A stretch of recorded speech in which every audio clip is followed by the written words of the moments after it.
ಬರಗಾಲಕ್ಕೆ ನಮ್ಮ ಮಂತ್ರಿಗಳು, ಯಾದಗಿರಿ ಮಂತ್ರಿ, ಅಲ್ಲಿ ಶಾಸಕರು, ಗೋಪಾಲಕೃಷ್ಣ ನಾಯಕರು ಎಲ್ಲ ಬಹಳ ಒತ್ತಾಯ ಮಾಡ್ತಾ ಇದ್ರು. ಯಾಕೆ ಇದೆಲ್ಲ ಈ ಮಧ್ಯದಲ್ಲಿ ಯಾರೋ ಕೋರ್ಟ್ ಹೋಗ್ಬಿಟ್ಟು ಪಾರ್ಟಿ TMC ಬೇಕು ಅಂತ ಹೇಳಿ ಕೋರ್ಟ್ ಇಂದ ಕೋರ್ಟ್ ಅವರು ಅದನ್ನ ಕೊಡಕ್ಕಾಗಲ್ಲ, ನಾವು ಒಪ್ಪಿಗೆ ಹೋಗಿಲ್ಲ. ನಾವೇ ಇಂಟರ್ನಲ್ ಪರಿಸ್ಥಿತಿ ಸ್ಟೇ ಇವತ್ತು ವೆಕೇಟ್ ಮಾಡಿದ್ವಿ. ಡಬಲ್ ಬೆಂಚ್ ಸ್ಟೇ ಕೊಟ್ಟಿದ್ದಾರೆ. ಅದನ್ನೇ ನಿನ್ನೆ ಸಿಂಗಲ್ ಬೆಂಚ್ ಮಾಡಿದ್ರು, ಅದಕ್ಕೆ ಡಬಲ್ ಬೆಂಚ್. ಯಾಕೆಂದ್ರೆ ನಾವು ಪರಿಸ್ಥಿತಿ ನೋಡೋದು ನಾವು ಈಗ ನೀರಿನ ಏಕಾಏಕಿ ಬಿಡಕ್ಕಾಗಲ್ಲ. ಸೊ ಮಿನಿಸ್ಟರ್ಗೆ ಹೇಳಿದೀನಿ, ನಾವು ಒಂದಷ್ಟು ನೀರು ಬಿಡಬೇಕು ಅಂತ ಈಗಾಗಲೇ ನಮ್ಮ ತೀರ್ಮಾನ ಟೆಕ್ನಿಕಲ್ ಆಗಿ ನಾವು ರಿಪೋರ್ಟ್ ತರಿಸ್ಕೊಳ್ತಾ ಇದ್ದೇವೆ. ಮಧ್ಯದಲ್ಲಿ ಅಲ್ಲಿಗೆ ನೀರು ಹೋಗ್ಬೇಕಾದ್ರೆ ನಾವೆಲ್ಲ ಪವರ್ನ ಅದು ಎಲ್ಲ ಮೋಟರ್ನೆಲ್ಲ ಸೆಟ್ ಮಾಡ್ಬಿಟ್ಟು ಅದಕ್ಕೆಲ್ಲ ಅವಕಾಶ ಕೊಡಬಾರ್ದು ಅನ್ನೋ ದೃಷ್ಟಿಯಿಂದ ರೈತರಿಗೆ ಈಗ ನೀರು ಕುಡಿಯೋ ನೀರಿಗೆ ರೈತರಿಗೆ ಬಿಡ್ತೀವಿ. ಅವತ್ತು ಎಲ್ಲಿಗೆ ತಲುಪಬೇಕು ಅಲ್ಲಿಗೆ ತಲುಪಬೇಕು. ಈಗ ದಾರಿಲೇ ಕಂಪ್ಲೀಟ್ ಎಲ್ಲ ಮೋಟರ್ ಹಾಕೊಂಡು ಕೂತಿದ್ದಾರೆ. ಅದೆಲ್ಲ ಪ್ರಾಪರ್ ಪ್ರಿಪರೇಷನ್ ಮಾಡಕೋಬೇಕು.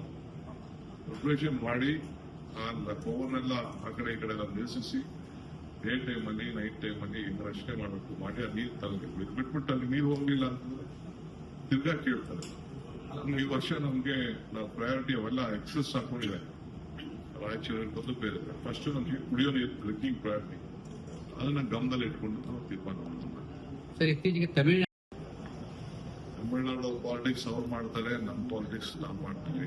ಅವ್ರ ರಕ್ಷಣೆ ಅವ್ರು ಹೋಗ್ತಾರೆ, ನಾವು ರಾಜ್ಯದ ಇದಕ್ಕೆ ನಾವು. ಈ ಕೃಷ್ಣ ನ್ಯಾಯಾಧೀಕರಣ ಸುಪ್ರೀಂ ಕೋರ್ಟ್ ಅಲ್ಲಿ ಸ್ಟೇ ಇದೆ, ಅದಕ್ಕೆ ನಾವು ಮಾತಾಡಿದೀವಿ.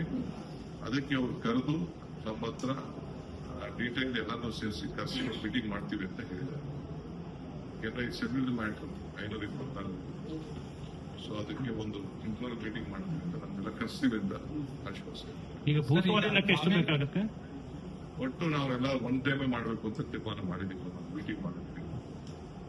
ಯೂನಿಫಾರ್ಮ್ ಕನ್ಸೆಂಟ್ ಅಡ್ಮಿಷನ್ ಮಾಡಬೇಕು ಅಂತ ತೀರ್ಮಾನ ಮಾಡಿದ್ವಿ. ಮತ್ತೆ ಅವರೆಲ್ಲ ಧರಣಿ ರಾತ್ರಿ ಧರಣಿ ಮಾಡ್ತಾ ಇದ್ರು, ಎದುರಿಸಿದೀವಿ. ನಮ್ಮ ಪ್ರೋಸೆಸ್ ಎಲ್ಲ ಕಾವೇರಿ ಗೋದಾವರಿ ಎಲ್ಲ ಬೇಕು. ಈಗ ಕೊಡ್ತೀನಿ ನಾನು ಡೀಟೇಲ್.